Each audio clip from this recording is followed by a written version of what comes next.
The Vaults of Fallout. Vault 3. No particular experiment, but had a water leak, forcing them to open the vault to traders.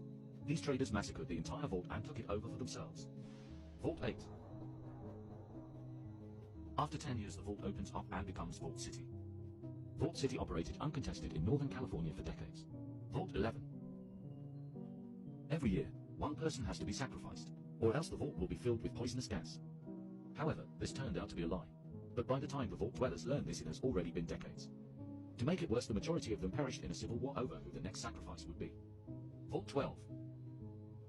The vault door was deliberately designed to not fully close.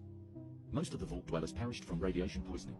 Any survivors became ghouls and founded Necropolis, the city of ghouls, but they are eventually wiped out by super mutants. Vault 13. The vault door remains closed for 200 years, until their water chip breaks, leaving them with only enough water for a few months. They draw straws, and the one who drew the smallest straw is tasked with leaving the vault and finding another water chip in the wasteland. The vault dweller is successful and returns with a new water chip and stories of super mutants. When they hear about the super mutants they fear, they may have followed the vault dweller, so the vault dweller is sent back out into the wasteland to deal with the super mutants. After eradicating all of the super mutants, the vault dweller returns to Vault 13. However, now the vault dweller is feared more than the super mutants and is refused access to the vault. Vault 15. The vault remained closed for 50 years, and housed people with radically different views and opinions. The vault was overcrowded, with correspondingly bad living conditions. Conflict was imminent, and in spring, the situation exploded. The vault was finally opened, most of the dwellers marched out, stripping the shelter of the best equipment.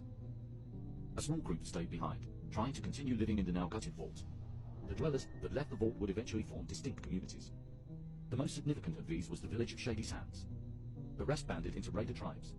The vault itself continued along until it was invaded. The attackers breached the vault door, and the vault itself was subsequently abandoned. Vault 19. The vault dwellers were separated into two groups. One group wore red while the other wore blue. They began to indicate increasing levels of paranoia, blaming the residents of the opposite sector for malfunctions in the vault, unaware that the true culprits were the overseers, deliberately creating these small incidents at the direction of Vault-Tec.